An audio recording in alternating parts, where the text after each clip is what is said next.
রাজ্যে এলেন নতুন রাজ্যপাল RN রবি। আজ শপথ গ্রহণ অনুষ্ঠান রয়েছে। প্রোটোকল মেনেই রাজভবনে অনুষ্ঠানে থাকবেন মুখ্যমন্ত্রী মমতা বন্দ্যোপাধ্যায়। ভোটের আগে তাহলে রাজ্যপাল সম্পর্ক কোন পথে? ধর্মতলায় ধর্ণা মঞ্চ থেকে তোপ দেগে বলেছিলেন নতুন রাজ্যপাল বিজেপির প্যারেড করা কাডার। আজ রাজ্যপালের শপথ গ্রহণ অনুষ্ঠান রয়েছে এবং রাজ্যপাল হিসেবে আজ শপথ নেবেন রবীন্দ্রনারায়ণ রবি। লোকসভায় হবে এই অনুষ্ঠান পর্ব। প্রোটোকল মেনেই হবে গোটা প্রক্রিয়া এবং রাজভবনে অনুষ্ঠানে থাকছেন মুখ্যমন্ত্রী মমতা বন্দ্যোপাধ্যায়। আরো বিস্তারিতভাবে জানাবেন, সরাসরি আমার সঙ্গে রয়েছেন প্রতিনিধি শ্রেয়সী গঙ্গোপাধ্যায়। শ্রেয়সী, ঠিক কখন শুরু হবে এই অনুষ্ঠান এবং কারা কারা থাকছেন, কি আপডেট রয়েছে সব মিলিয়ে?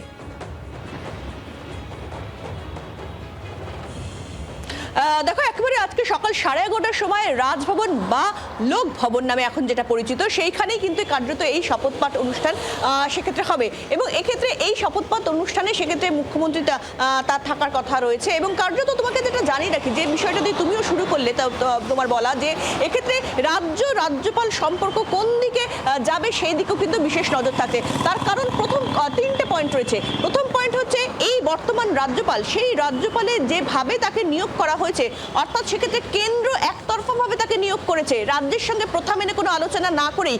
সেরকম অভিযোগ তুলে কিন্তু একেবারে শুরুর দিনে কিন্তু তার নিয়োগের খবর ছড়িয়ে পড়ার পরেই কিন্তু কার্যত সরব হয়েছিলেন মুখ্যমন্ত্রী, যেখানে তিনি বলেছিলেন যে কেন্দ্রীয় স্বরাষ্ট্রমন্ত্রী তাকে ফোন করে জানিয়ে দিয়েছেন যে ইনি আপনার রাজ্যপাল হচ্ছেন। তার সঙ্গে কোনো আলোচনা করেনি। প্রথম জায়গাটা সংঘাতে। দ্বিতীয় যে জায়গাটা তৈরি হয়েছে সেটা এক্ষেত্রে মুখ্যমন্ত্রী তার বক্তব্যে তিনি অবস্থানে বসেছেন, সেই অবস্থান ছিল একেবারে ভোটাধিকার রক্ষার অবস্থান। কিন্তু সেই অবস্থান মঞ্চ থেকেও তিনি CV আনন্দ বোসকে যেভাবে সরানো হয়েছে সেই বিষয়টা বারবার তিনি তুলে ধরেছেন। এবং সেখানে তিনি তার অবস্থান মঞ্চ থেকে যখন তিনি চলে গেলেন, অর্থাৎ 5 দিন পরে যে অবস্থান যখন তিনি তুললেন, তিনি তোলার পরে সরাসরি চলে গেলেন তিনি সেক্ষেত্রে প্রাক্তন রাজ্যপালের সঙ্গে দেখা করতে। এবং সেখান থেকে বেরিয়ে তিনি বললেন যে তার সঙ্গে, অর্থাৎ প্রাক্তন রাজ্যপালের সঙ্গে অবিচার হয়েছে। এবং তৃতীয়ত তোমাকে যে বিষয়টা জানিয়ে রাখি, যে এক্ষেত্রে কিন্তু বর্তমান যিনি রাজ্যপাল, যিনি আজকে দায়িত্ব নেবেন, তাকে নিয়ে কিন্তু মুখ্যমন্ত্রীর গলায় বারে বারে নানান বক্তব্য উঠে এসেছে। তিনি বিজেপির একেবারে খাস লোক, এই ধরনের নানান বক্তব্য কিন্তু উঠে এসেছে। ফলে স্পষ্টত সেক্ষেত্রে তিনি বারবার মুখ্যমন্ত্রী বলছেন যে এক্ষেত্রে ভোটের আগে এইভাবে রাজ্যপাল বদল নির্দিষ্ট রাজনৈতিক স্বার্থ চরিতার্থ করার জন্য করা হয়েছে এবং এর পেছনে কেন্দ্রীয় স্বরাষ্ট্রমন্ত্রী আছেন, এমনটাও কিন্তু কার্যত তিনি অভিযোগ করেছেন। ফলে সামগ্রিক সমস্ত কিছুর নিরিখে খুব যে মধুর পরিবেশের মধ্যে কার্যত নতুন রাজ্যপাল দায়িত্ব নিচ্ছেন তা নয়। শুরু থেকে কিন্তু রাজ্য এবং রাজ্যপাল সংঘাতের একটা বিষয়টা কিন্তু একেবারে চোখে আসছে। ফলে সেই জায়গা থেকে দাঁড়িয়ে আগামী দিনে ভোট যত কাছে আসবে তত কি পরিস্থিতি তৈরি হয়, সেক্ষেত্রে সংঘাতের যে ফাটল, সেই ফাটলটা আরো চওড়া হয় কিনা সেদিকে কিন্তু কার্যত নজর থাকছে। একেবারেই শ্রেয়সী, ধন্যবাদ তোমাকে। আর এদিকে ধর্মতলার মঞ্চ থেকে তোপ দেগেছিলেন মুখ্যমন্ত্রী মমতা বন্দ্যোপাধ্যায়। ঠিক কি বলেছিলেন শোনাবো আপনাদের। দেখলেন তো এখানকার মাননীয় রাজ্যপাল প্রাক্তন আনন্দ বোসকে কিভাবে সরানো হলো।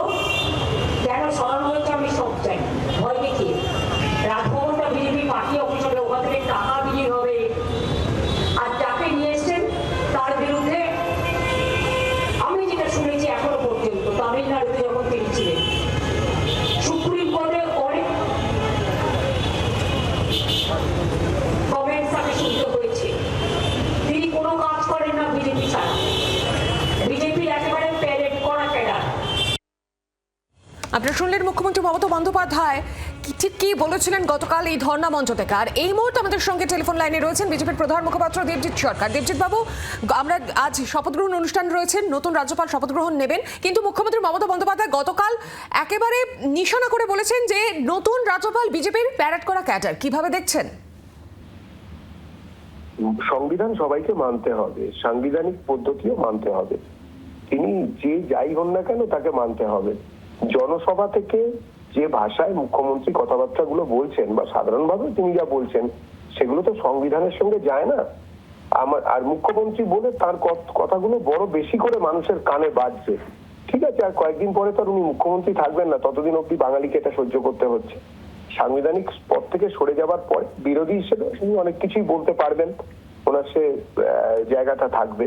এখন নাইবা বললেন, এটা আমাদের মনে হয়েছিল, কিন্তু বলছে কি করা যাবে। কাউকে তার সংস্কৃতি, রাজনৈতিক সংস্কৃতি তো শেখানোর দায়িত্ব বিজেপি নিতে পারে না, এটা তো ওদের দায়িত্ব, ওরা শিখেছে। ধন্যবাদ আপনাকে আমাদের সঙ্গে থাকার জন্য।